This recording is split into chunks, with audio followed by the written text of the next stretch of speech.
Hello everybody, welcome back to the channel. My name's Nick and today I'm going to be talking about 5 myths that surround crested geckos and keeping crested geckos.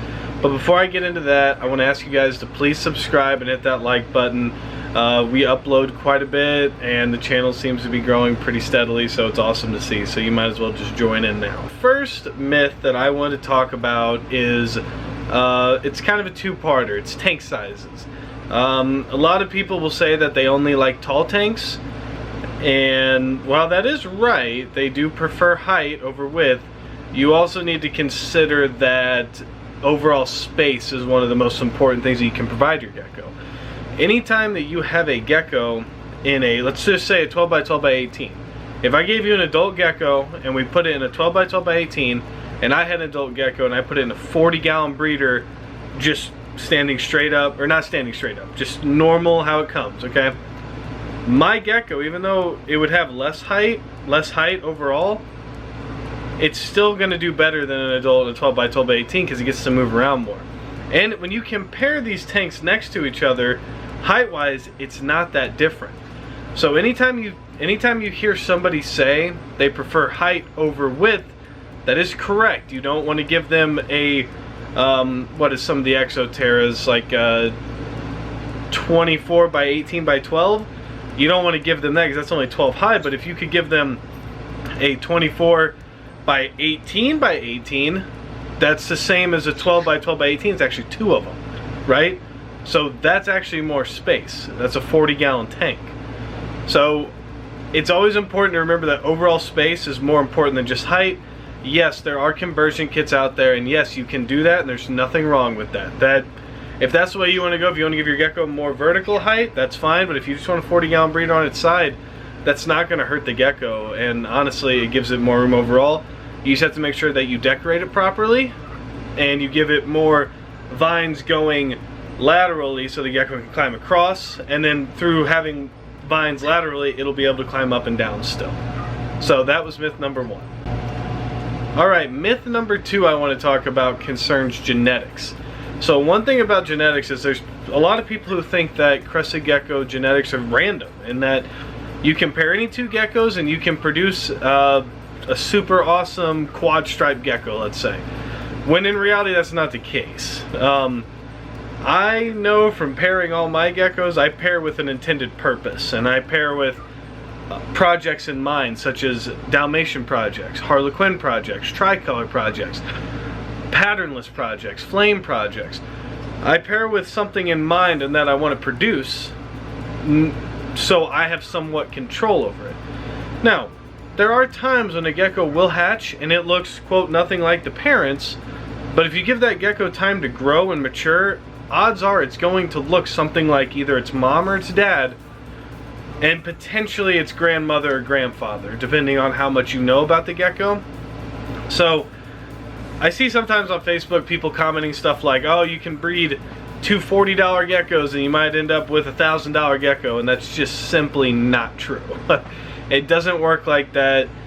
If you want extreme Harlequins, let's say, you can do 2 Harlequins together, and then you might eventually get an extreme Harlequin, which is great because now you've just hit the odds. But anytime genetics are involved like this, it's very odd based.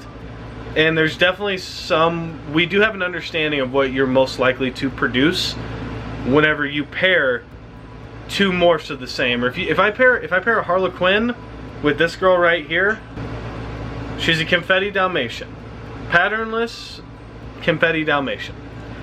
If I pair her to a Harlequin male, I know for the most part what I'm gonna get is gonna be Harlequin babies with Dalmatian spots. That's what it's gonna be a lot of the time. So same thing with my extreme Harlequin group. If you guys watch my hatchling videos, you can see that most of the babies look like the parents. They don't necessarily look exactly like them at birth, but we know that as they grow, they're going to look more like the parents. Now that's not to say you're not going to hit a one-off where you have a gecko that might be a little less red and you pair it with something that's an olivey color, and the next thing you know you're producing a very red gecko.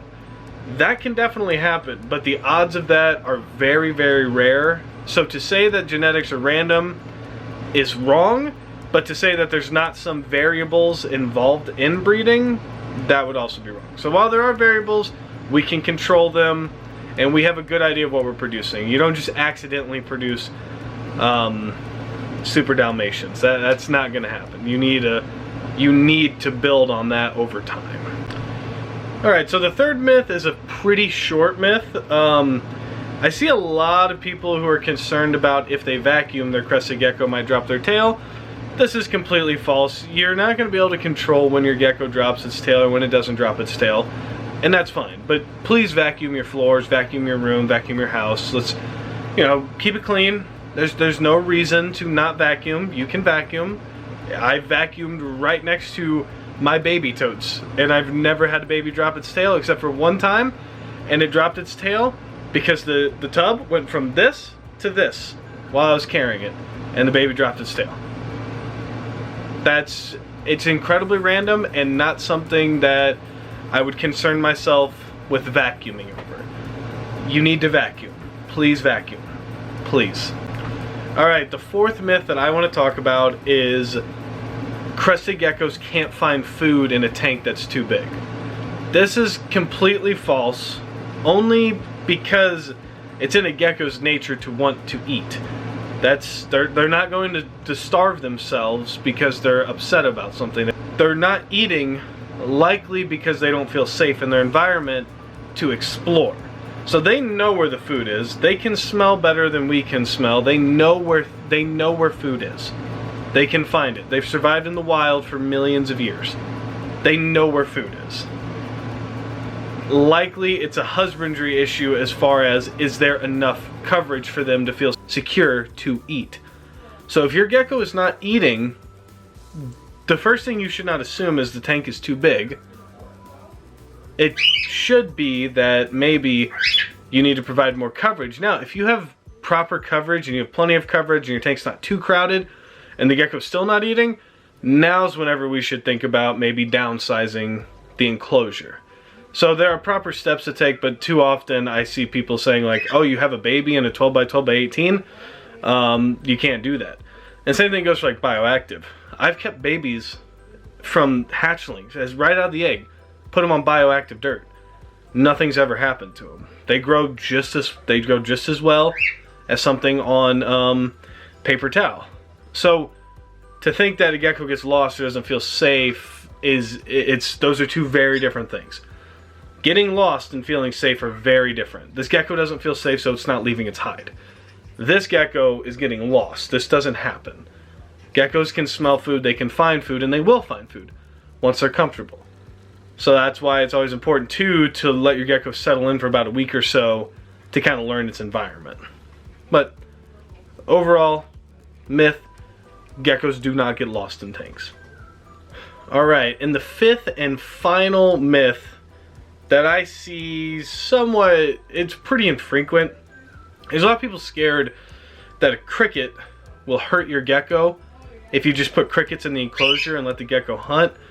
A healthy gecko will never lose a battle to a cricket. So this gecko is 40 grams.